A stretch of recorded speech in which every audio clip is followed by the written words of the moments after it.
Hey everyone, welcome back to Temple of Geek's Who Review, a Doctor Who inspired podcast of the long-running British science fiction series. I'm your host, Nate, aka Doc in the Box. And I'm Elizabeth, aka Lady of Time Cosplay. We ourselves are massive Doctor Who fans. We're here to talk about all things Doctor Who. Throughout our podcast, we will be discussing the latest episodes, classic series, spin-offs, and everything in between. We'll also be bringing you interviews with people who have worked in and around the series, behind-the-scenes information, and all sorts of other Doctor Who-related fun. So whether you're a longtime fan, just getting started, just found out about it on Disney Plus, or wherever you came from, we hope you'll join us for the ride. And today we are going to be discussing the season whatever number you want to call it, finale, The Empire of Death. Empire of Death. Yes, Empire of Death. So, obviously, spoiler warning, if you have not watched the episode yet, pause this, come back, and we'll all talk about it together. Like, bookmark, get out of here, and then come back. So to start, what did you think of the episode overall? Overall, let's start with you. Okay. I mean, we'll get to Ruby and her mom and everything in a minute here. Overall, I liked it on its own. I think it accomplished what it set out to do. I was the entire time in that one scene thinking, Mr. Stark, I don't feel so good, and that Sutekh was basically telling Thanos, hold my beer, watch this. Like the entire time I was like, Mr. Stark, I don't feel so good. It's the blip. It's happening again. I was like, oh my God, Russell, did you see Infinity War? And you're like, I can do this better. I can make it more, like, chill, dude.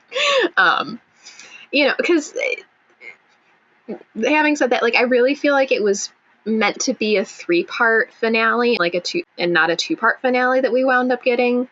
Kind of like how, like, in like season 3, you get Utopia, Last of the Time Lords, and I can't remember the third one right now. Or in season 4, you get Turn Left, Stolen Earth, and Journey's End. Because like that, the scene where everybody gets dusted, like Thanos did, that really felt more like that should have been a cliffhanger and not something that happened like so early on in an episode. Because, like, if you're killing everybody off that quick in an episode, obviously everybody's going to get saved, I mean, even if it was a cliffhanger, everybody was going to have to get saved anyway, because you can't have a story when the Doctor and Nell and Ruby are the only 3 people left alive in the universe. Yeah, I totally felt that. Like, when everyone got dusted, like, you did at first, I was like, oh hell no. Oh, and then when it kept going, I'm like, oh, everything's gonna be okay. Yeah. So, like, yeah, you knew that everybody was going to get saved. I do think that it should have been, or was possibly originally conceived as a 3-part finale, but because they only have the 8 episodes, they just did a 2-parter. Overall, I liked it. We'll get into some of the other stuff with other questions, but overall, I liked it. But yeah, you're right. There's a certain level of devastation that just traumatizes you, and you're like, how are they going to overcome this? And then there's a level of devastation where it's so far, everything's going to be okay. You don't know how they're going to work it out, but in the end, everything's going to be resolved. And when the whole Earth started getting like covered and you saw it like sweeping through the sandstorm, I was like, okay, well, this is rough, but you'll get through it. I know the Doctor's going to have an answer somewhere. Overall, I enjoyed and was a little underwhelmed by the episode at the same time. I'm sure there's a lot of people who will jump to conclusions. Some of them are right. Some of them might be wrong on why I feel that way. There was also the things of I've seen through the course of this season, people complaining that this Doctor is too emotional or he's running away all the time. And the emotional doesn't bother me. Like, I get it. I have no problem with a person being emotional, especially under the conditions that the Doctor is under most of the time. Like, these are difficult situations, and they're losing people that they either care about or just the Doctor treasures life. The Doctor said if Sutekh is death, then he must be life. He is the protector of life. So to lose someone is devastating. I get emotion. One thing I saw in this episode that stood out more to me than the rest of the season is I feel like the Doctor does run too much. Like Sutek, the agents came out, they had their little kiss of death, or you know what I mean? I bring Sutek's dust of death. No, I was thinking that in Cusco's voice, but it was your kiss of life after CPR, but the kiss of death. but like the Doctor in previous incarnations doesn't know what to do. They're lost. They're scared, but they're always thinking of a plan, or they always give hope. And in this episode, like Mel had to pull the Doctor, let's get out of here, and then get on the bike, let's go. And it wasn't the Doctor taking charge as much. And I think that's where I felt it a little more. And I'm not hating on any of it. It's just, it's a different dynamic than what we're used to before. The Doctor usually, if they don't have a plan, they're trying to make a plan, or they're trying to fake it until they make it. And it felt like the Doctor just wasn't as, like the pistons weren't firing, trying to figure everything out. They were just fumbling along for a while. And again, I'm not saying it to hate. It's just something I noticed that stood out a lot more in this episode than the other ones. I do think that part of that might have been because, because he kind of got the double whammy of like, Sutek's back, that's not good, and like this person that I thought that might have been my granddaughter is definitely not my granddaughter, kind of thing, But yeah, I definitely see what you mean, but I think like there's at least some of that reason. It is like it was that kind of double whammy of like, oh, this is real bad, and that's also not my granddaughter. Oh boy, So. There are also parts that were kind of like far-fetched. I don't know if it was like George Lucas trying to justify the Force and saying these little bacteria inside of you cause the Force, the midichlorians or whatever, but like Sutek has mind control. And I don't know if this was RTD trying to justify the mind control when he got a hold of Mel, like every living organism has dead cells in it, and through the dead I can control the living. I was like, that's I don't think we needed that. We could have just like had him control her and be like, my reach is greater than it was before, or something like that. Right. Yeah, because like one of the things that I felt like there was some stuff that felt over-explained, and then there was some stuff that got under-explained. Like I feel like, I mean, granted, I had like just gone and watched the Pyramids of Mars, which I feel like probably a lot of people did, but not everybody can, or not everybody would have thought to do that, especially if they're newer viewers who only have access to Disney Plus and they don't have BritBox, because if you're a casual Disney Plus viewer, why would you have BritBox? Like, mostly the reason I have BritBox is to watch Classic Who when I feel like it. So, like, some of that felt over-explained, but again, that might be because I had just watched the episode, but also, like, there was certain stuff that felt under-explained, like why her mom was pointing, which, I think there's explanations for that too, where it's like, okay, maybe she saw the Doctor and she's like, and she thought that the Doctor was somebody who's going to help little baby Ruby, and so she pointed at the sign to tell him that's, or maybe she thought she was going to be on a video camera somewhere and she was pointing, I don't know, but there was just some stuff that didn't get as explained as well as it could have, and some stuff that got explained too much. But like, there's a signpost and it had Ruby Road on it. She was naming you. I'm like, to who? Nobody was there. Who knew the name? like that's my thought, is like, like if, because I can't remember like if that was the part that was on the video camera, or if that was stuff that they had extrapolated from the video camera that was 77 yards or 73 yards away from the church or whatever. But well, that started in Space Babies, I think, because the Doctor went and then saw the woman walking away and then left. But then I think it was Space Babies where it started snowing in the ship, and he's like, the memory changed. She pointed at me. She wasn't pointing at me before.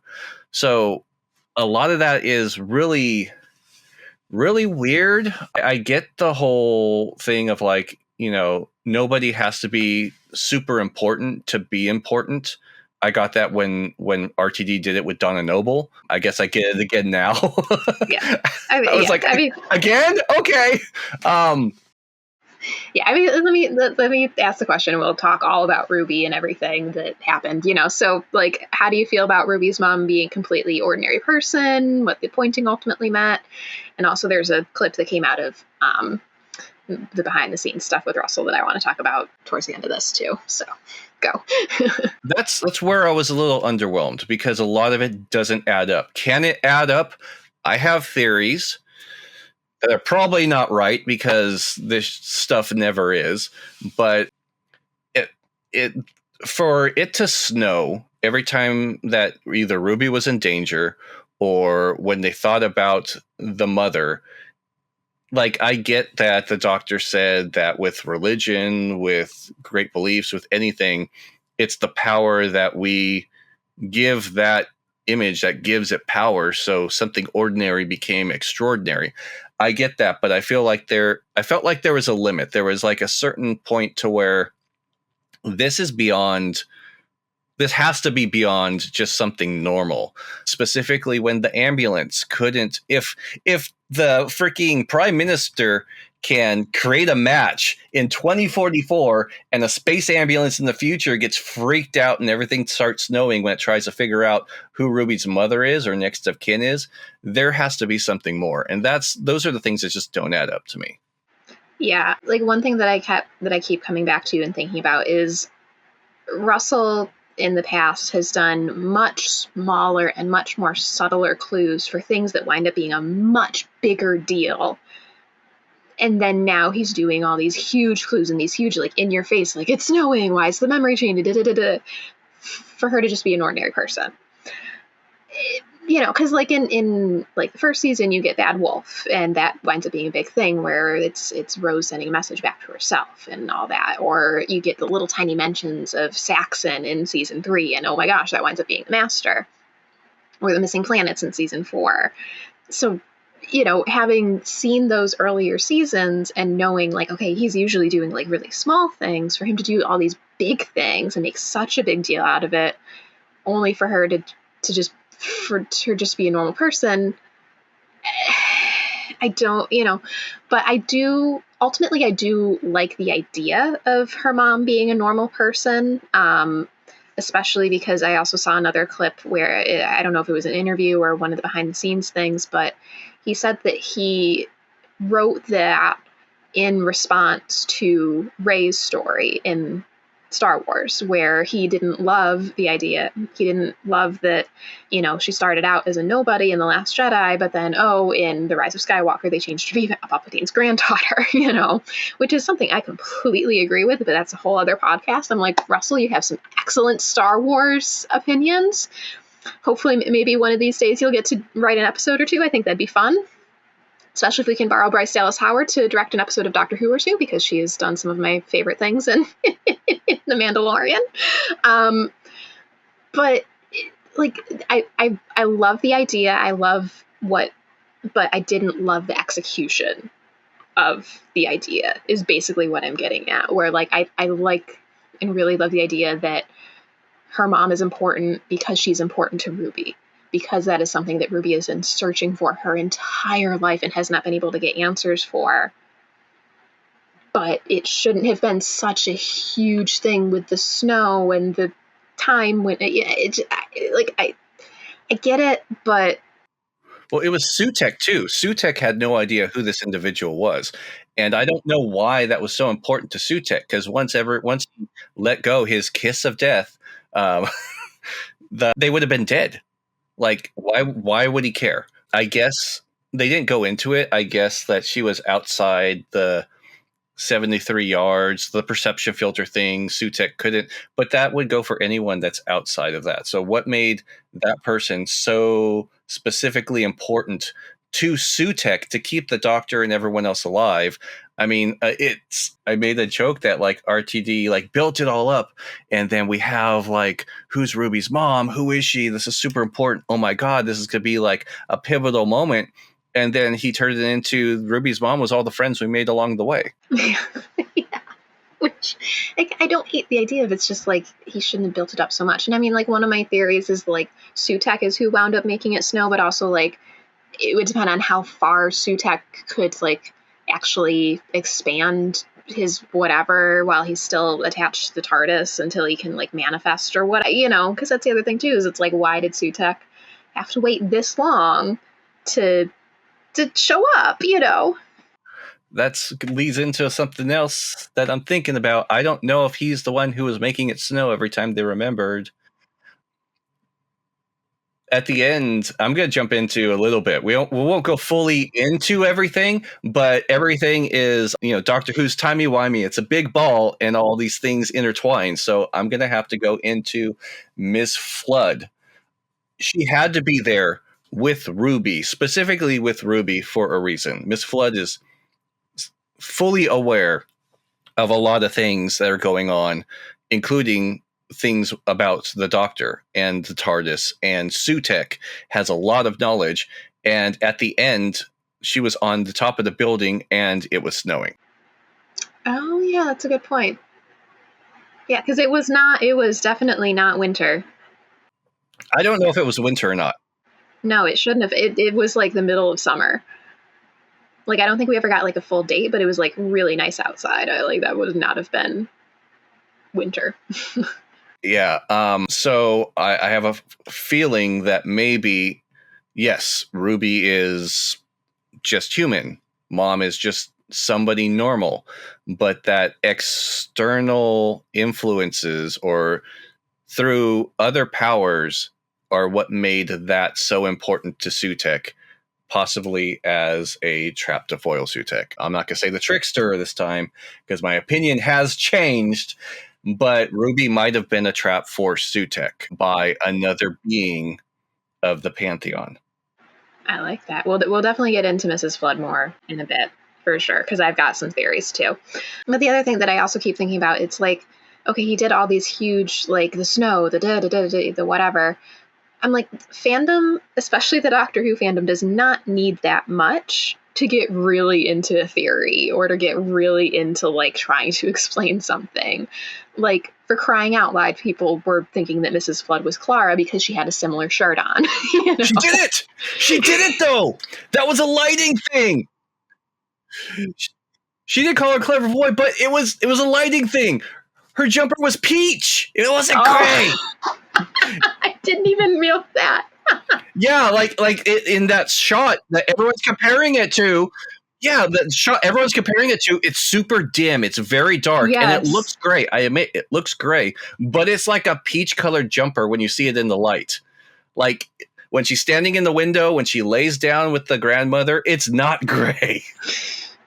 But see, that's what I'm talking about. It's like people will take the slightest tiny thing and they'll just run with it. He didn't need to build it up so much. I'm like, people would have been interested to know the answer regardless, but when you build it up this much and then they're like, oh, she's a normal person, people are going to be a little disappointed, even if, like myself, I do like the story, just the execution didn't quite work for me, because I think that works as something in response to having been several seasons into something, like kind of like with Clara, where it really worked with 11 being so obsessed about like, what is this girl's deal, why do I keep running into her, kind of thing, because that was a character response to seeing stuff like Amy and River, where they did wind up having this like insane influence on his life and have all these like weird things happening. Like, it makes sense, even though, it wasn't healthy for him to be like, you're the impossible girl, you're a mystery, I gotta solve you, kind of thing. Even that wasn't like super healthy for him to do.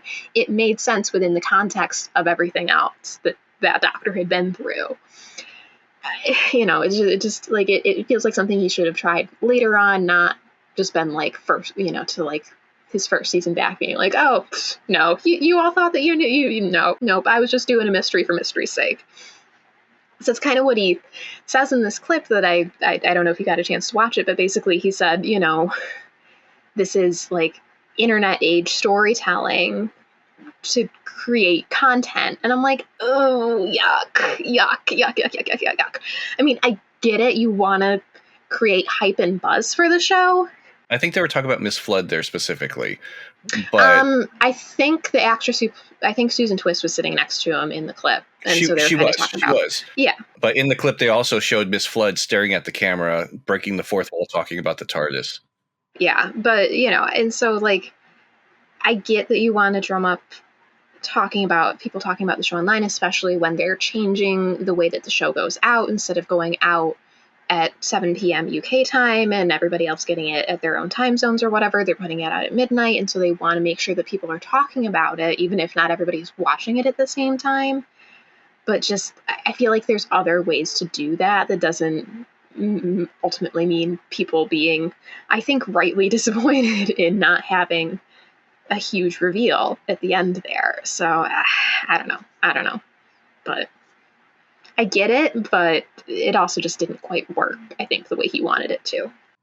They focused a lot on Unit this season and at the end, and it does kind of feel like we're getting some type of not Torchwood, but like Unit, like, you know, because Torchwood was technically Unit back then, but I think we're getting a spin-off. Yeah. Torchwood was like sexier Unit, though I'm sure people would argue with me that Unit's plenty sexy, especially in the 70s and 80s too. But Torchwood is what basically took over when Unit was like no longer. And I think we're going to get a spin-off on that. Seeing everyone just die, like getting Rose eaten up first. I was like, oh.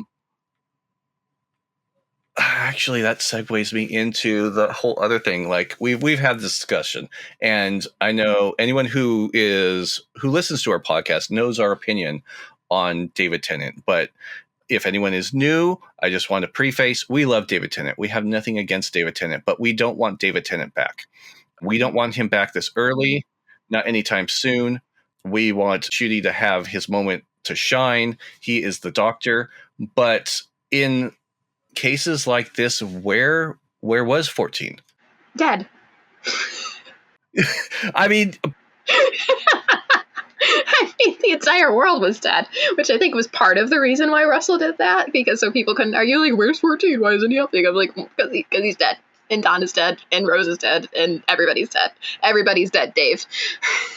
Yeah, well, and Ncuti said it himself as a Doctor, like, you want to kill everyone, I am an extinction event. And they're not gonna lie, I was wondering, like, why are they monologuing? Why is he still alive? And I'm glad we got the answer for that. I mean, we actually got the answer for something I was thinking about for once. So where was 14? And where was his TARDIS? Because Ncuti could have just gone to pick up that TARDIS, or he could have gone to pick up Ruth's TARDIS, or he got to kind of pick up. I think there's a couple other TARDISes around I'm not thinking about, but there's definitely two on Earth right now. Yeah, the Curator's TARDIS. There's definitely 3 of them on Earth right now that could have been picked up. But yeah, it's just, I don't know. I ended up monologuing myself into a corner. I forgot what I was talking about. Yeah, I get that. Yeah, no, I do. We love David Tennant, but we didn't want to see him back this early. And the Unit spinoff, I think you were also hoping for. Yeah, I think we're going to end up getting a Unit spinoff. Big shout out to what was the kid's name? Is it Lenny Morris? Rush? Lenny Rush is the actor's name, but yes, Morris is the name of the kid. Yeah, in the show. Morris, I watched it twice back to back, and I died both times. I don't think it was unintentional. It was like an unintentional joke, or maybe it was just the framing of the shot. At the end, everyone's sipping their tea, like, haha, Susan, don't ever make this tea again, haha. And it gave this weird freaking angle of Morris just chomping on this big ass piece of pizza, just like in the middle of the screen. Then they're talking about this other stuff. They break away from him. They're talking about this other stuff.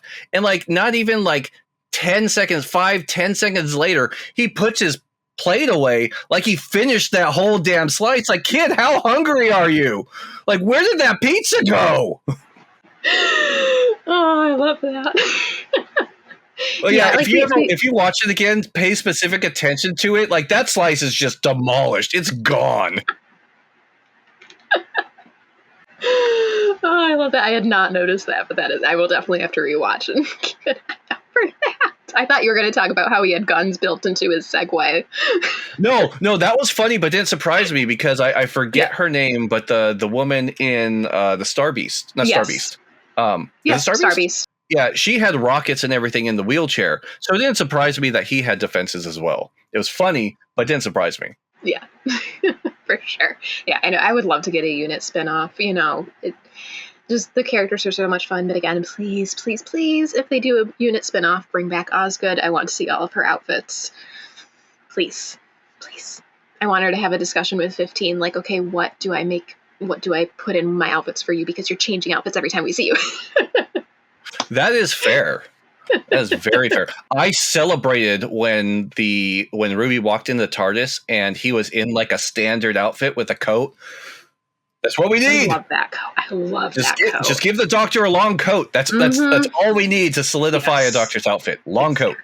I know. Like I don't think I've said this before on the podcast, but I've definitely said it out loud before. But like, I have never felt cooler at New York Comic Con than I did when I was walking down the street in my 13th Doctor coat. I'm like, this is awesome. I'm like, the long coat. Something about the long coat is just very Doctor, as is velvet coats. So I was glad Judy got one of those as well this season. So. There's an old picture of David Tennant as 10th Doctor, John Barrowman as Captain Jack Sparrow, and Martha standing outside. And it was some type of meme. I don't remember the exact words, but like Martha standing there, they have their coats and like blaring in the wind. And like, I want to look cool. I want a long coat so I can look cool too. like there's just something about the feeling of having that Doctor coat just blowing in the wind. It's amazing. I know. Yeah, I'm one of the things I want to do. If anybody listening is going to be at D23, so will I later this year in August. Hopefully we maybe get some Doctor Who stuff. Hopefully, who knows? But I definitely I want to make like a dress that's kind of inspired by that look, like kind of like do something with the top and then like make a skirt. But I also want to get like a long cardigan that I can wear over it too, just so that I can run but also not be overheated and California in August in Disneyland. But it's just, I love that look. I mean, I love that Judy gets different outfits every episode, but like I hope we see that coat a little bit more frequently in season 2 because it's such a good look. It's such a good look. And Judy has probably the most relaxed outfit of any Doctor, being in freaking like army pants, a t-shirt, and a whistle.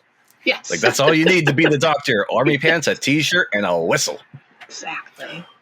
Which, oh, my goodness. Oh, brings me to something I want to talk about.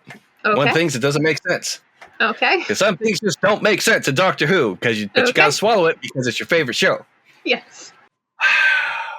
So the time window was attached to Ruby's memory, which was attached to the screen. And if anything happened to the screen, there goes a connection with the time window. And then the TARDIS and everything connected to the time window are gone. Correct? Mm-hmm. Am I right? I'm good? Yeah. Okay. Mm-hmm. So what happened? Why are the whistle and the rope still existing? They came out of the dream vortex. The dream TARDIS. Yeah. I will ignore it because you need them for the plot. But when I'm watching it, I'm like, why are they still there? Yeah. That's a good point. I thought you were going to say something about the whistle being able to control the TARDIS, and I was going to be like, well, he does the snap thing. I just thought that was an extension of that. But yeah. No. Yeah, I had no problem with that because the Doctor can control the TARDIS, and it came from the TARDIS. It was that a second Doctor thing, I think, the whistle? The second Doctor had a recorder. No, but didn't they have a whistle too? I haven't watched a ton of second Doctor stuff, but mostly I know that he was known for having the recorder.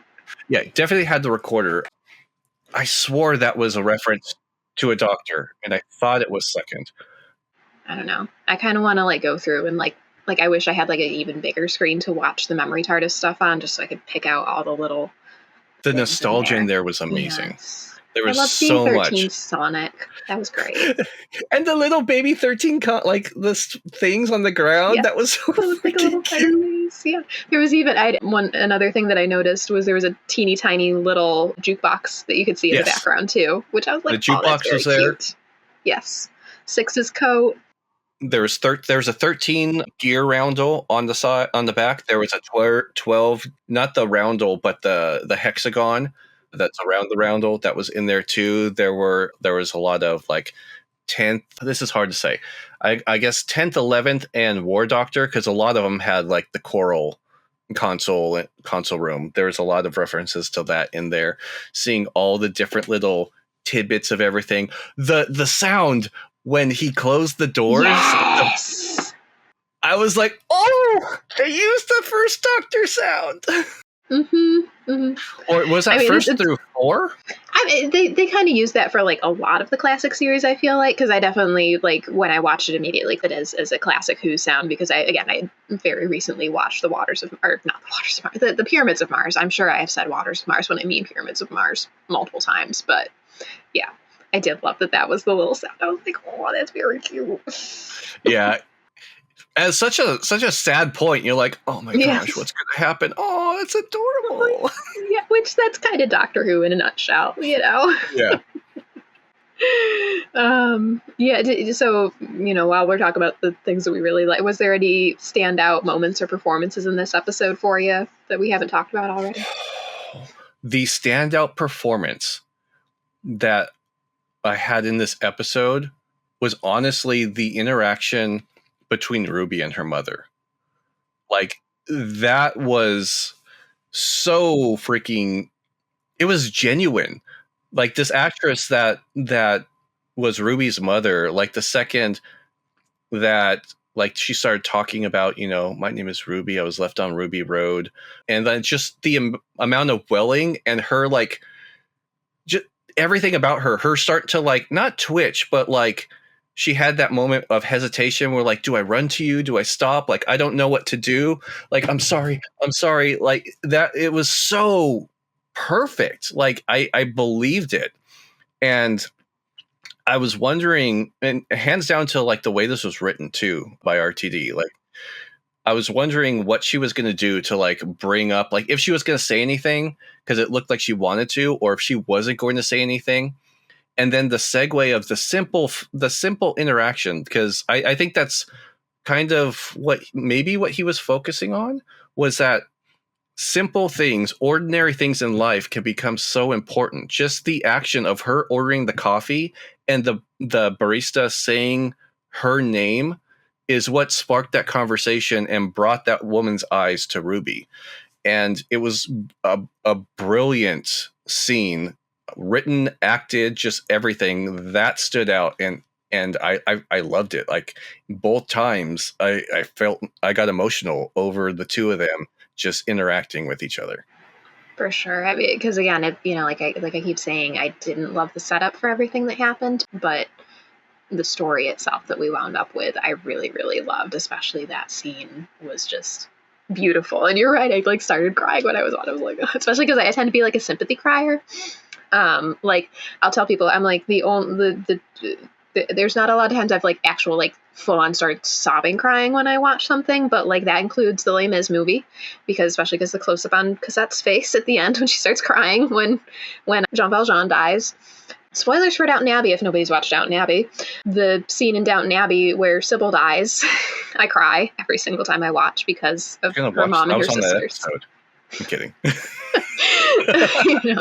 Like, that makes me cry because I see how the rest of them cry. And then, like, also one of the other things that made me cry was the T'Challa Star-Lord What If episode. So, all that's also made me cry. So, like, I don't like sob cry at TV shows and movies that frequently, but like that definitely brought a tear to my eye because it was so well acted. And I also really loved, even though like I really, really loved the interaction that Ruby and 15 had before she went in, where 15 was like, do you really want to do this? Because she's kept herself hidden for so long. Is it, are you sure? Like, maybe we should just walk away. But then Ruby was like, absolutely not. I'm going to go meet my mom, because that kind of felt, it felt pretty true to his character, especially what he's been saying about Susan, where he's so hesitant to put himself back into her life because he's really worried what her reaction is going to be, if he's going to ruin something. And so it was lovely to see Ruby be like, no, actually, I'm going to go meet my mom. And hopefully maybe that'll push 15 to actually go back and see Susan and maybe see some of his other companions who he hasn't seen in a long time. Yeah, that part reminded me of 13 just being of 13th Doctor just being irresponsible with the Az again. Like, we're gonna go see your family, but you're not allowed to interact or do anything. Oh no, don't walk over there and talk to them. Oh man, I tried to stop her. Darn. Like I was like no, don't go, and then just like lets them do whatever they want still. But I mean, at least with like Ruby's mom, it was like actually like her time period and everything. But yeah, no, I really love that scene. I also, even though it was a bit of a weirder scene, and I feel like it was one that could have stood to have a little bit more of an explanation, I actually really, really liked the scene where the Doctor went to whatever planet that was to get the spoon from that woman. Like, it was a weird one, but it was really beautiful in a way too, which I don't know how to quite to explain it, but it was interesting. Like, I mean, one of my things with that scene is I do feel like we could have benefited from a time skip, indicator, because it felt like a lot of time had passed.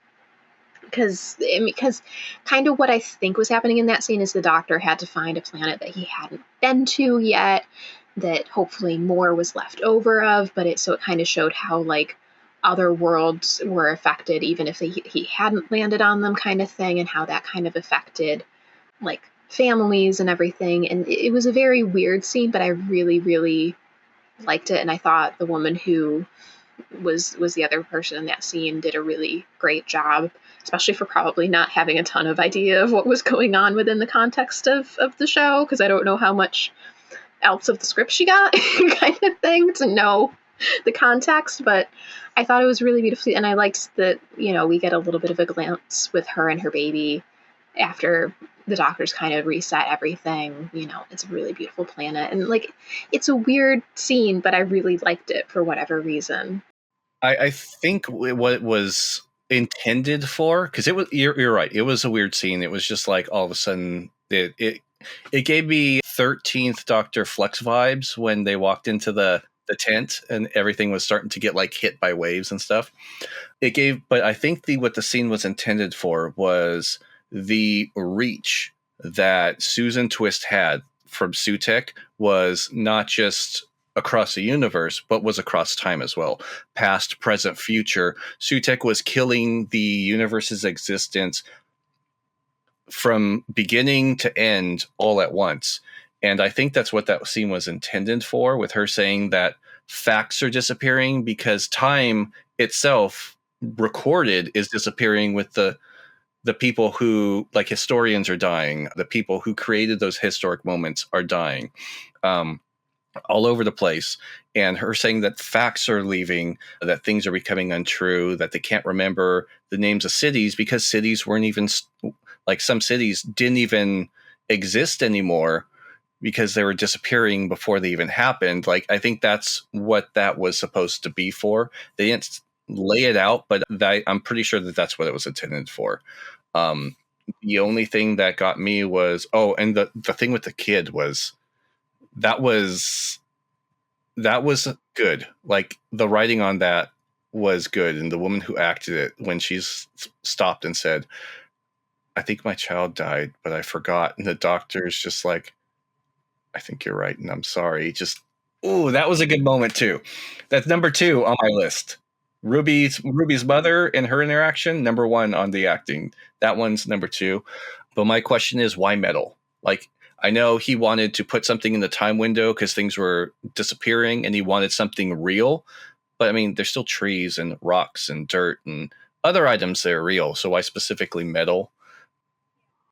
Yeah, I mean, I guess kind of just because maybe like metal's a little more solid. Metal's not alive like a tree would be, I guess, like with like, because that's also technically life. So I would assume that Sutek was killing off trees as well. I don't know. But I mean, because it was a pretty barren place anyway, and it looked, and like the couple of trees that you could see when he was walking, did look pretty, pretty dead. Um, but I did also love that it was a spoon, because it kind of brought me back to the 12th Doctor. I'm the Doctor, and this is my spoon. I was like, yeah. 12 and 13 for me. But first I was thinking, because of the spoons that she created, the Sonic. Why couldn't I think of it? Yeah, that she created the Sonic of. But is it the Flinks in Unit? Is that the name of of the The guy, Blinks or something. Yeah, Nicholas Briggs doing a robot voice, you know. the robot. But speaking of metal and things that are alive or aren't alive, so my question on that is because he died too. Yeah, usually the first death. Yeah, but is it anything that is life in itself? Because he was sentient and was technically alive. Was he dead because of sentience or not? Yeah, I feel like Am I that's a making really sense with that? deep philosophical question that I don't think the show's going to answer, but I get what you mean. Yeah. That would mean it's not just an organism, or like it's not just biological life that Sutek is killing. It's any sentient life. If that's Yep, for sure. Yeah, because I saw like I had made a tweet or a post on Threads or something. I forget where it was, and somebody was like, "Well, Mrs. Flood can't be anybody special because Sutek killed her too." I'm like, "Well, she's still alive. Like, if she's immortal or not, or whatever, that doesn't matter. She was still alive, so he killed her. Like, you're gonna be dead." well, that's why So, Sutek was a protector of the pantheons. That's why that was the force to reckon with, because even they basically feared him. Like he was the ultimate one that you stop, and they were gods. So just because she's a god too, we'll go into that, doesn't mean that she's not. Doesn't mean that she cannot die. right, exactly. I also, while we're still kind of talking about performances, I really loved having Mel there. I haven't watched a lot of her, like classic Who run, but I really loved having Mel there. It was great, and Bonnie Langford did such a great performance, especially with like when Mel was kind of being taken over by Sutek and everything too. Just kind of like that kind of creepy faraway smile that she gets on her face before she goes out to keep watch or whatever. I'm like, man, she's great. Um, if anybody hasn't watched, there is going into my Broadway musical theater lover thing here for a minute. There is a pro shot that she was in 42nd Street that PBS shows once in a while, and it's very good. So I recommend that. But yeah, so let's kind of talk about our thoughts on the season as a whole, and then we'll get into like talking about season 2 and predictions and theories on stuff that happened that might get addressed later. Season 1 as a whole is a setup. That's what it is. Like we're starting over. We are going to bring some new things in. We are going to bring old people in, like old people, but we're going to I knew what bring the you old meant. fans in who are probably old people like myself, but you're going to bring the old people in. We'll just say that. But also engaging new fans into things that they don't need a full history on, while setting everything up both old and new for the future. So it was a setup season. That's really what it was meant to be. Something high stakes that they can invest in, but setting the groundwork for, at minimum, the next, I would say, 3 to 5 years at least. I think that's where this is going, if I'm correct, because the reintroduction of Sutek and, well, first a toy maker, actually. First a toy maker, and then Maestro, and then Sutek. We're leading into the age of the pantheons, which is what I'm going to call it. Like, I think this run is going to be more into gods versus monsters, if that makes sense. Yeah, and yeah, I think you're right. Yeah, my only thing, I get that TVX is expensive and it takes a long time to make, but I wish we could get more than 8 episodes because I really feel like this season, even though Russell says he, when I got to be part of that the press conference and I got to ask him about that, and he said, he really couldn't think of anything else that they could have put in here because it's so packed. I really feel like it could have benefited even just from 1 or 2 more episodes, especially like I said, where it felt like the everybody dying should have been a cliffhanger to an episode, not like something that happens in the first 10 minutes of an episode.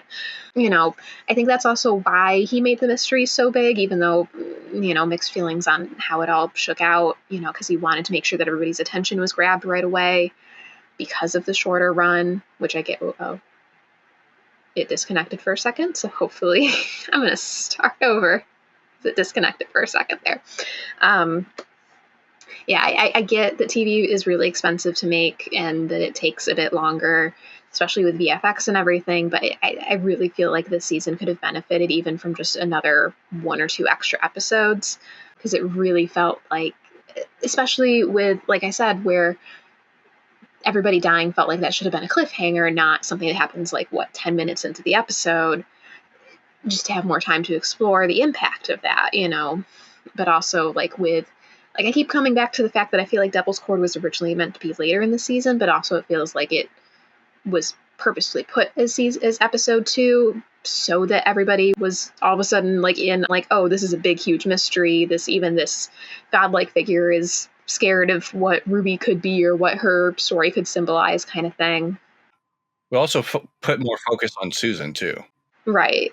And it worked to pull people in, I think. Just again, the payoff, you know, whatever, but just another episode or two would have been great, and I think it would have really kind of solidified things a bit more. But overall, 15 is like one of my favorite doctors now. Like, he's right up there with 10 and 12 for me as my favorite doctors, because I love Nchudigatwa so much. Like, he's just been so fascinating to watch.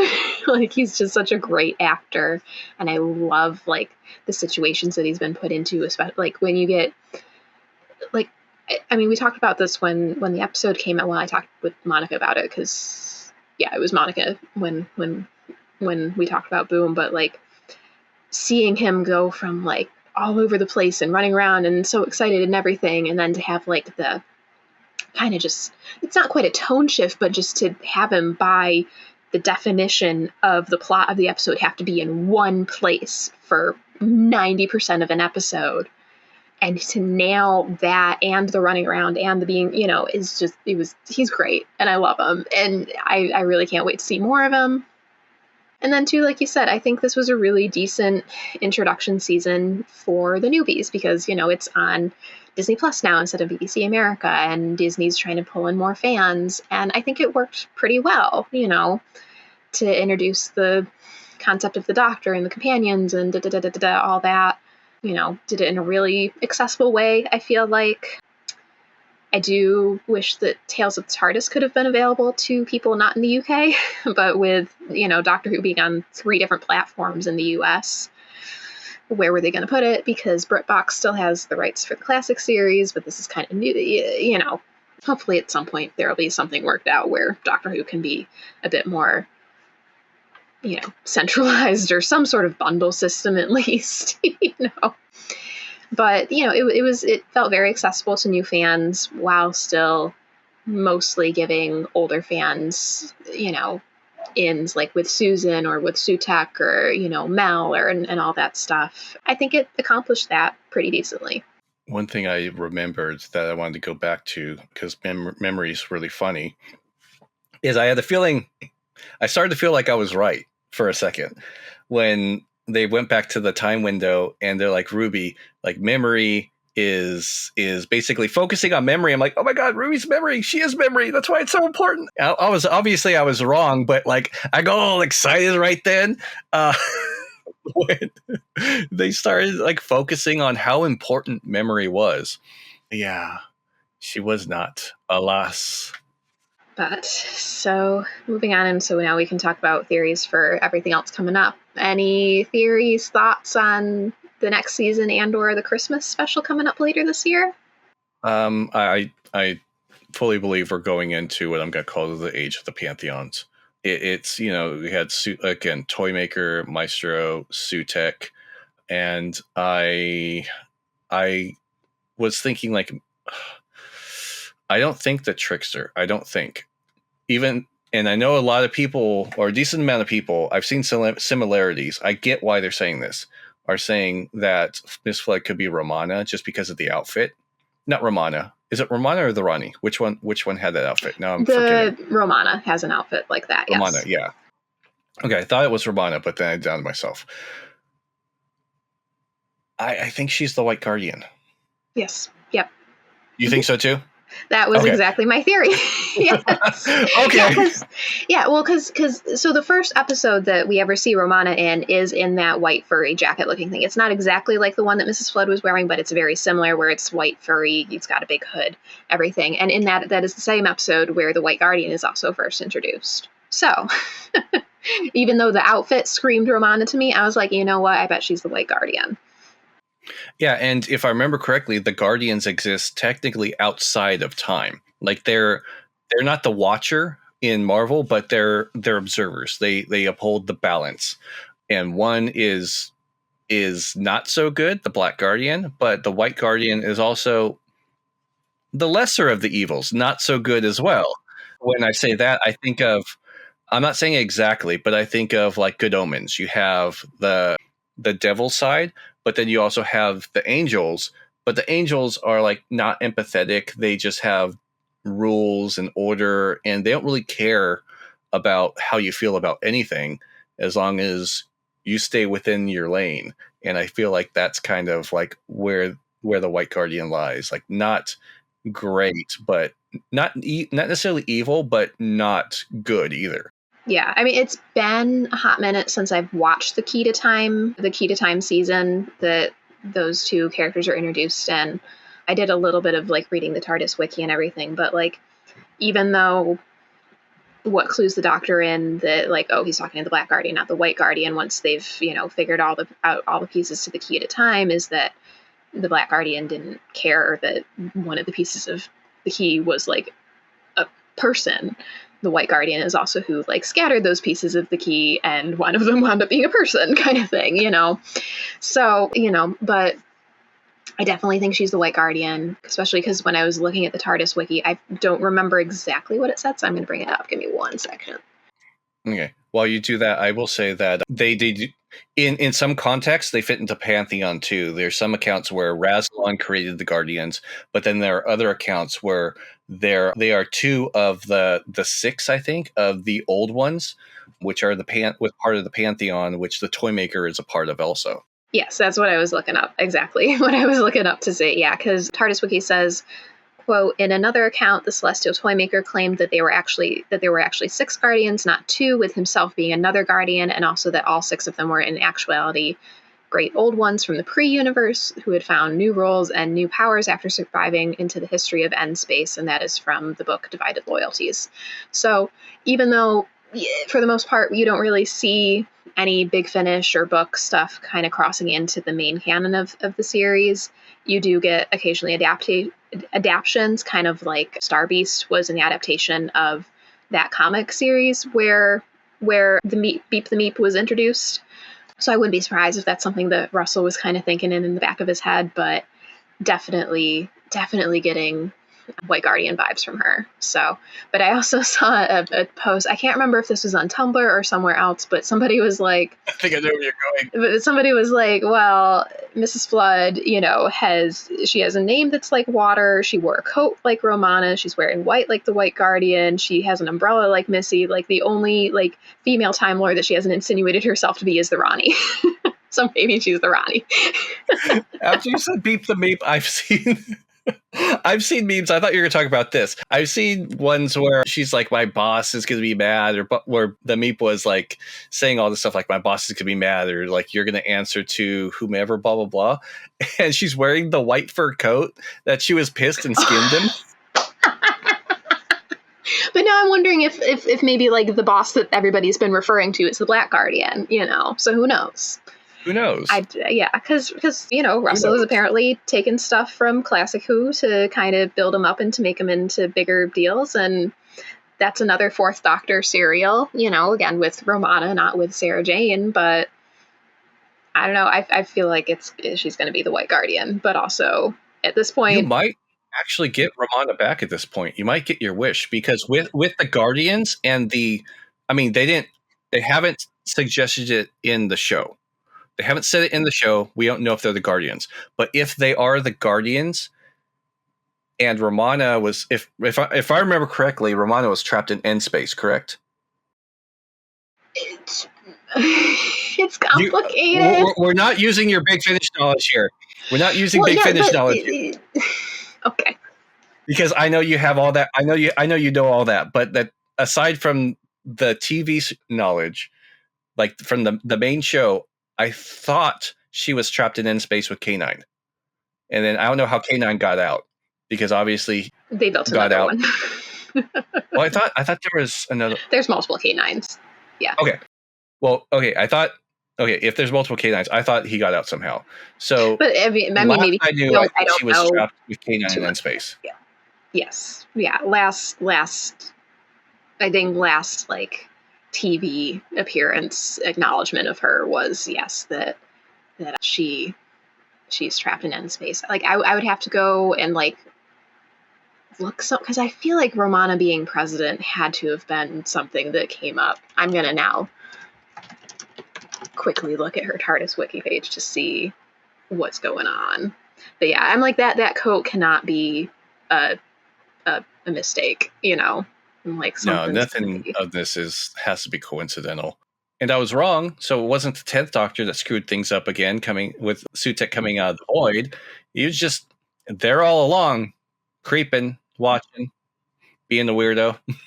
Yeah, so last within the TV show would be End Space. I feel like though, because Russell has been, even though he because it was Moffat who kind of directly referenced Big Finish with 8 and his companions. So at this point, has had a lot more companions than who he mentioned in Night of the Doctor. So it's like, oh, dude, why did you forget them? But the kind of ongoing fandom joke is that 8 suffers from amnesia all the time.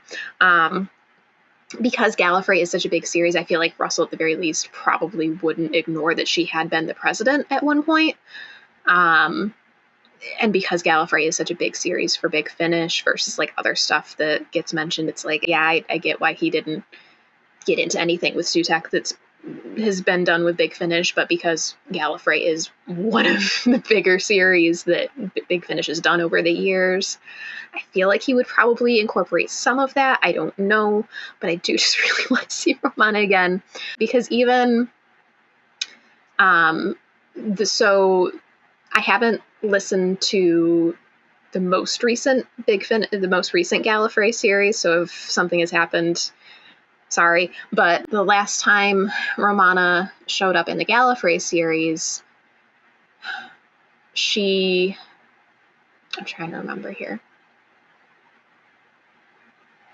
I mean, because at one point Romana had kind of like pretended to fob watch herself so that everybody would leave her alone. But like there is something in I can't remember now, and now I'm like, crud, I can't. There's a lot of Doctor Who knowledge, even just in the television series from 2005 to now, that it's hard to keep track. I'm going to read off TARDIS Wiki because, again, it's been a hot minute since I've listened to the Gallifrey stuff. So she became caught up, quote, she became caught up in the Dalek Emperor's plot to seize Gallifrey by null space technology, after which Rassilon exiled her to a pocket dimension filled with Gallifrey's archives to serve as an archivist. And they that was Big Finish, actually, because in one of the iterations of the Doctor Who experience, Romana is like narrating some of it. So they kind of like took that Romana was kind of like an archivist and like worked that into her Big Finish, ending, most recent ending. So I don't think Russell would be like that far into that, but I feel like just because Gallifrey is so beloved by certain sections of the fandom that hopefully there would be some acknowledgement of that stuff. But I mean, I guess they could work on it from here on too, to like make some of that true. Not like saying that, oh, this already happened, but if she comes back, then because Gallifrey's dead again. Once again, Gallifrey's dead. Though who knows? Maybe Sutek kind of dragging his paw along the time vortex fixed some other stuff too, besides what he fixed. So. That's possible. Yeah. That's a good way to reset that, actually. To unintentionally, for the Doctor to unintentionally reset that, that's not bad. I like that. Yeah.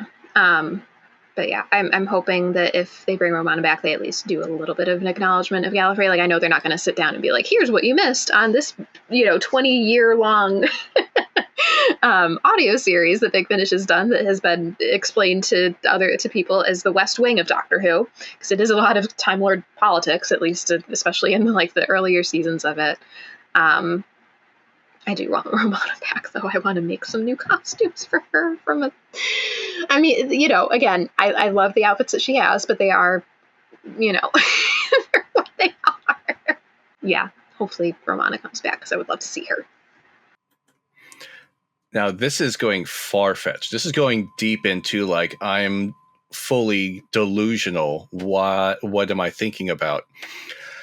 So, all these beings, the Great Ones, are from the universe that pre-exists the current universe.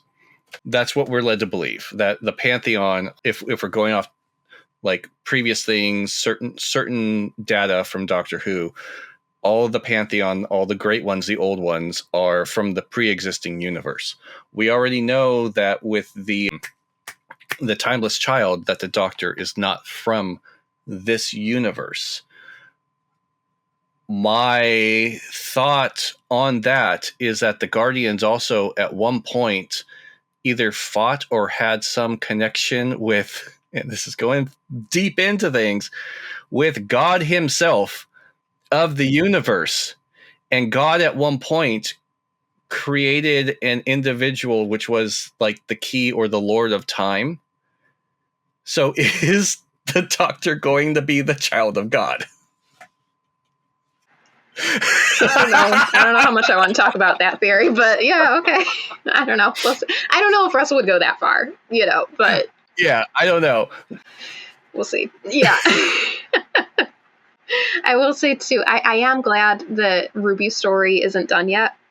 Russell, I mean, both with when they announced Verada Sathu coming on as a companion in this next season, and he talked about it in one of the behind the scenes stuff that's come out, that her story's not done yet. So I'm glad we'll get to see her again.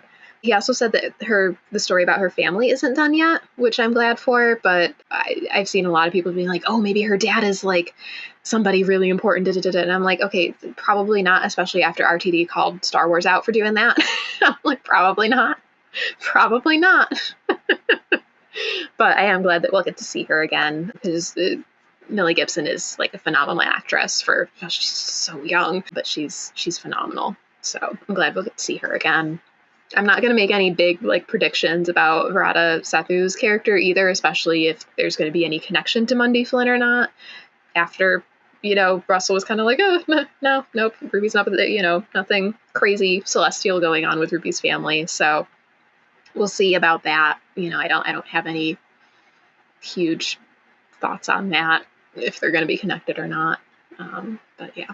So I think one thing we need to focus on, that needs to be discussed, that we need to talk about, because it was a big plot point. It was super important, and the internet has taken off with it because it's funny as hell. Is that Sutek has been riding with the Doctor this entire time since the fourth Doctor. Oh my gosh. The entire time. I was right about the fact that that the Doctor using a part of the TARDIS did factor into how Sutek was surviving. So I feel a little bit validated for that. Not 100%. I didn't get that 100%, but I did get it a little bit. So I feel pretty validated, at least for that theory. Yeah. So again, I will admit, I was wrong. It wasn't the 10th Doctor that screwed. It wasn't David Tennant's Doctor, because it was 14, that screwed everything up for everyone. I would have been okay if it started there, and then Sutek just kind of spread beyond that with the power of the TARDIS. I probably would have been more okay with that than what actually happened, to be honest, because of all of the ridiculousness that Sutek sat through when you think about it. And the memes on this are hilarious. Fantastic. What are your favorite ones so far? I've loved the one where Sutek is just sitting there, when 12 and River are under Ilium, and he's just that one's a good one. Watching 12 and River go at it for 24 years on Beryllium. I also was thinking too how he must have been a little freaked out when the Daleks sent the TARDIS to be incinerated in Stolen Earth before the Metacrisis doctor popped up and piloted it away last minute. He was probably like, oh gosh, kind of thing. That's been fun. I mean, I'm sure there's other ones too. I'm sure there's probably some great ones in Big Finish as well, I'd imagine, because there is I don't know the full context of it, but I do know that there's a series with the Eighth Doctor where he's living on Earth and on Baker Street, at kind of near Sherlock Holmes or whatever, and he lives there for a while. I also love the ones where it's him in 73 yards, again, or even the him waiting for the doctor to finish the confession dial thing, punching through the walls. I'm gonna have to. I made a couple myself, and I'll highlight these. My favorite Sutek is Baby Sutek. So I made one Sutek just chilling on the TARDIS in flat line, just clinging on to it while 12 is inside with his big face. Another one where just chilling on the TARDIS in flat line, where Clara's holding the TARDIS and little Sutek is clinging onto it. He's just a little guy. Sutek after Rigsy finishes his TARDIS mural on Hellbent. That's great. Oh, that's a good one. Yes. Or Sutek just clinging on to, I forget her name, Helen, what's her name, who played the TARDIS Idris. in real? Yes, Idris? I can't remember the actress's name either, but yes, Idris was the name of the character. Yeah, Sutek just clinging onto her because she was the TARDIS living. And then one of my favorites, there's one I made and there's one someone else made. The one I made was the Doctor chilling with himself in the 50th anniversary, just staring across. But there was one someone else did, because the ones I used were toothless. The toothless meme just, it looks funny to me because it's ridiculous. But someone did a really good edit, of the actual Sutek, really good edit of the 50th anniversary of the 3 TARDISes, where Smith, Tennant, and the War Doctor and Clara were sitting in the Curator's Museum, and the 3 TARDISes were there. And one of them was like, I'm bored. The other one's like, is it now? The other one's like, do we bring the death now? They're all talking to each other. I feel like that's got to be a Big Finish series in the future, I'm sure. Oh my goodness. Just Sutek and whatever nonsense he's having to witness. Which means Sutek was there. All 13 TARDISes showed up. Well, not on all 13. 4 and up would all have Sutek, but yeah. Yeah. But it also begs to question, because you were questioning how what's it called? The Time Lords would allow Susan to be alive if her children weren't even alive yet. At some point, you would think the Time Lords or something would have detected Sutek's presence along the way. And this is where I get into if it happened in Wild Blue Yonder, if it happened with 14, I would have been cool with it. Everything would have made sense. But when you spread it across that far, devastating, yes, it was devastating. Holy crap. This is an extinction event. This is messed up. But it also, there are too many things to say, why wasn't this caught sooner, Especially when he keeps going back to Gallifrey. It's surely somebody on Gallifrey would have been yikes, kind of thing. So I do wonder if Sutek... Or the toy maker, even. Yes. Why didn't the toy maker notice anything? Yeah. Or I guess Maestro didn't see the TARDIS. Right. I do wonder, because I don't think it's ever directly said in the episode that he's been there since 1911. I might be wrong. I might be misremembering, just that he latched onto the TARDIS. So because I don't know if it was immediately he latched onto the TARDIS once the Doctor kind of sent him spinning, towards whatever. But I don't know if it's been that entire time. But it's funny to think that it's been that entire time. Yeah, I've seen another meme where it's him clinging onto the TARDIS while Amy and Rory are just going at it in the time vortex. Oh, no. The other thing that doesn't make sense. This doesn't make sense how Sutek could have hung on this long without being noticed, because when Captain Jack was clinging to the TARDIS through the time vortex, there's no way that Captain Jack wouldn't have attempted to do it with death. Captain Jack would would do anything. And he's like, I'm immortal. Hell yeah. I'll do it with you. Oh boy. Let's tempt this. Mm-hmm. I don't know. Let's change the subject now. I am hoping, to kind of talk about some other stuff too. I am hoping that we are going to get Susan, like actual Susan, sooner rather than later, after how much she's been talked about, especially in that last scene where Ruby's like talking about her to the doctor and everything. One thing that I did think was very interesting, and I had to go back and look because I was like, they've announced that Nicola Colton, I don't know if I'm saying her last name right, Nicola Colton, is going to be in the Christmas special. Did they give her character a name yet? They have not. And in the press release, it does say, quote, Nicola is now quote, Nicola is now set to make a big impact when she takes a trip through time and space in this exciting, undisclosed role. So it could be something, it could be nothing, but I think it's interesting that the character doesn't have a name yet. That was that was like in the kind of like press release that they did to announce that she was going to be part of it, which she is, I have not seen Bridgerton, but I know she is in Bridgerton. She's the redhead girl who is actually Lady Whistledown or whatever it is. I've seen a lot of clips on TikTok. Penelope. Penelope, yes. Penelope is. Yes. I don't know her real name. And I forgot the name of the new companion. I can Verada see her Sethu. visual. They haven't said what the companion's name is yet, but the actress is Verada Sethu. Yeah. But yeah, so she's an exciting undisclosed role. So who knows? I mean, I think it would make a nice Christmas seasonal, whatever you want to call it, special if the doctor went back and saw his granddaughter. Who knows? But just as a point of note too, the Christmas special this year is being written by Stephen Moffat, not by RTD. It's called Joy to the World. This is all stuff from, if anybody wants to go look at it, it's Tom Spilberry's interview for TV Choice with Stephen Moffat that they did when they were starting to do press for this season of Doctor Who. So it's called Joy to the World. It's going to be by Stephen Moffat.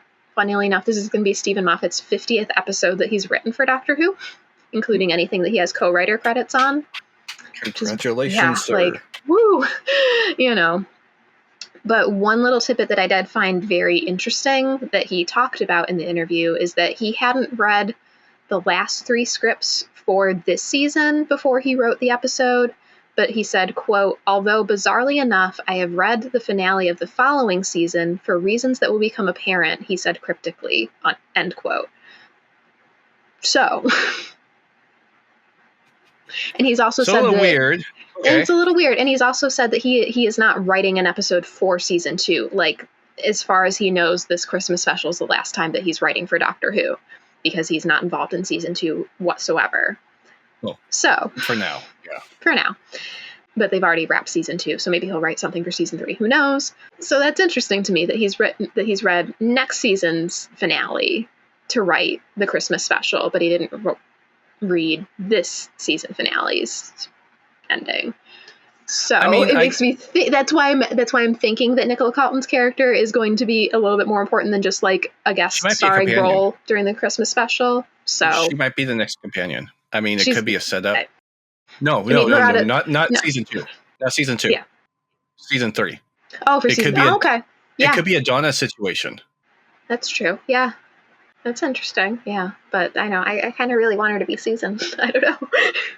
Yeah. Like, I'm trying not to theorize too much because I don't want to say all the fun has been taken out of theorizing for Doctor Who based on what Russell did with Ruby and Ruby's mom, but it's making me a little more cautious about going too far with my theories, I guess. You know what I mean?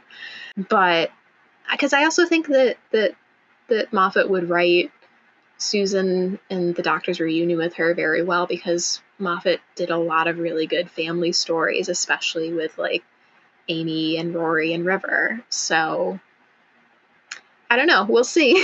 But just, it's very interesting to me to get somebody who is such, I mean, granted, I mean, I don't know the exact timelines, but I would think that filming for the Christmas special and filming for Bridgerton season 3 were probably pretty close together. I don't know which came first, but obviously she had filmed Bridgerton before any of Bridgerton, before filming for Doctor Who. So she's a fairly big name, I feel like, at this point. She was also in the Barbie movie with Judy, which I thought was really sweet. But I don't know. It feels like she could be Susan. Maybe she's just somebody else. I don't know. Maybe she's Romana. Who knows? I don't know. I Who knows? I'm more leaning towards maybe she's a future companion, like Donna was in a special, and then she ended up being a companion too. So that could just be the case. Like, That could be the case we'll too. bring Yeah. you in now, and then when you're done filming Bridgerton, we'll bring you back. Yes, exactly. Exactly. Yeah, because my understanding, so they're done filming season 2. They've finished filming season 2 sometime early May, I want to say, and they're taking a break for a bit.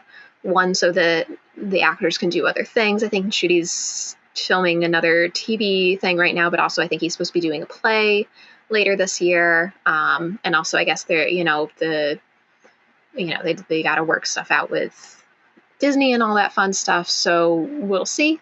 But I'm looking forward to seeing what news comes out about season 3. Maybe they can get another couple episodes put in there. That would be great, because they were all really great episodes, I feel like, but it would be nice to get a few more episodes in there, even if it means a little bit longer of a wait. Like, I get that Russell wants to do a season a year, but it would be really great to be able to have longer seasons too. Yeah, I didn't like the shorter seasons when Chibnall was doing it because it didn't make sense.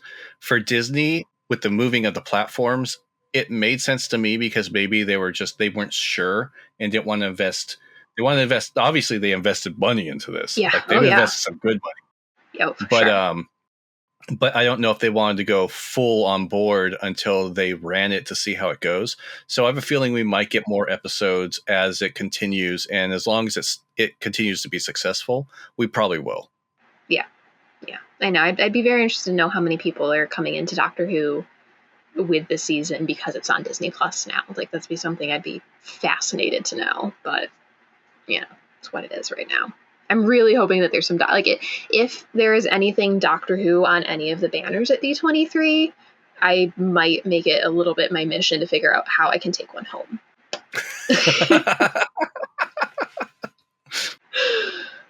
But they probably, I'm sure they've got like protocols and stuff for that. But I'm like, if I see anything Doctor Who at D23, I'm probably gonna cry. You're going to be that guy who got banned from California one for taking the carpet, but it's you walking out there with a banner. Something like that. But I wouldn't want to mess with Disney because I like going to the parks. That is my happy space. But like, if they ever put anything Doctor Who in the parks, if Disney ever gets in on the merch game for Doctor Who, I am never having money again. Never. I just want a spirit jersey from like a Gallifrey spirit jersey is all I really want. Oh, I was going to say, if they make ears, you're done. Oh, I would love ears. I might make some of my own ears, to be very honest. All right. Well, I think that about wraps it up, unless there was anything else you wanted to talk about, the season as a whole, what's coming up, any of that fun stuff. I am looking forward to what's coming up. I do feel like we are going into larger stories with like the Guardians and the Pantheons and gods versus, not gods versus monsters, but like the Doctor versus gods instead of versus monsters. So it's going to be interesting, and I do feel like the whole gods thing actually is part of RTD's homage to the Chibnall run, because all these gods are from the previous universe. They're from the old world, and that might be leading into where the Doctor came from. Yeah, for sure. Yeah, like I keep telling people, I'm like, because everybody was thinking like, oh, RTD's gonna, rewrite or just ignore the timeless child stuff. I'm like, no, he will make it sadder. He will make it sadder, because that is what he does. That is what he does. Yeah, and I'll be interested because my understanding was that originally Ncuti was only going to do 2 seasons, but it's sounding like he's planning on doing more now. So I'll be interested to see where that story goes. I've also seen, apparently there's a quote going around from an interview that he did that he's like, listen, if I don't get to do, go up against the Daleks before I'm done, I'm going to be really upset. So hopefully we get some Daleks in there somewhere. We did get a mention of the Daleks because he talked about Skaro to Mel. So that feels like that's, again, setting stuff up for like the newbies to be like, oh, what's Daleks? What's Skaro? Yeah. And like, you wait. Because, I'm a little disappointed little disappointed because it would have been a bittersweet moment when he was going through all the planets when everything was coming back. He didn't mention Skaro, and it would have been like, and he's like, oh, even Skaro is like, I like almost as if it was like, I've never been so happy to see you, like something like ridiculous where it was like condescending, but like Yeah. reassuring that all life came back and that the Doctor did cherish all life, even though they're assholes. Yeah. Yeah. Even though they're also trying to make everybody else dead. Exactly. You know? Like Sutek and the Daleks would probably actually get along really well, all things considered, Probably. until Sutek turned on the Daleks or the Daleks turned on Sutek. So, you know. But yeah, no, I'm really looking forward to seeing what comes next. I'm hoping that we'll get it a little bit earlier in the year than we did this year, just because it's done so far in advance. Hopefully they have more than enough time to get everything all polished and cleaned up and the VFX all done. Who knows? Maybe it'll even be a case where an episode will come out when Gallifrey 1's going on, because that was really fun when, even though, you know, because it was a lot of fun when Villa Diatori came out during Gallifrey 1 weekend, because I love watching Doctor Who with big groups of people. Like, I really wish that they had done a cinema screening of the finale in the States as well as the UK, because watching Doctor Who with a big group of people is always a ton of fun. Yeah. Actually, I missed out. When did that happen already? Because I missed out on that. It did. Yes, but it was only in the UK. Oh, okay. No wonder. Yeah, they didn't do it anywhere else, because they showed Legend of Ruby Sunday, and there was like a 15-minute break, and then at midnight they released Empire of Death in the theaters. Yeah. I usually go to all those events, and I would have done this one, but I completely forgot that it was happening. Yeah. Well, again, it was only in the UK. Yeah. Because I would have gone. I really would have, but unfortunately, no such luck. So hopefully next time, you know, we'll see. But I also look forward to Sutek's return, because he's attached to 14 Stardust. He got split. I don't think that's quite the end. Yeah. Yeah. He can't kill Death. You can't kill Death. Nope. I know, because especially people were like, yeah, because banishing him to the Vortex worked so well to kill him last time, Doctor. I'm like, yeah. So we'll see. Well, I do think that Sutek died, but the TARDIS was split, so I'm. It has to be with 14 now. Yeah. Well, we'll see. All right. So, and on that note, on that note, and that's all for this episode of Temple of Geeks Who Review. We hope you enjoyed it. If you did, please be sure to subscribe and leave us a review. Give us ideas for what else to talk about while we wait for the Christmas special for another 6 months, just about. You can also follow us on social media for more Doctor Who content. You can follow us on Twitter, TikTok, Instagram as @Temple of Geek. You can also visit templeofgeek.com for Doctor Who cosplay guides, episode reviews, news, and more. In addition to, every week I do a Doctor Who news roundup that usually comes out over the weekend with all sorts of news, you know, comics, TV series, books, all that fun stuff. And thanks so much for listening, everybody. Bye. Thank you, guys. We'll see you next time.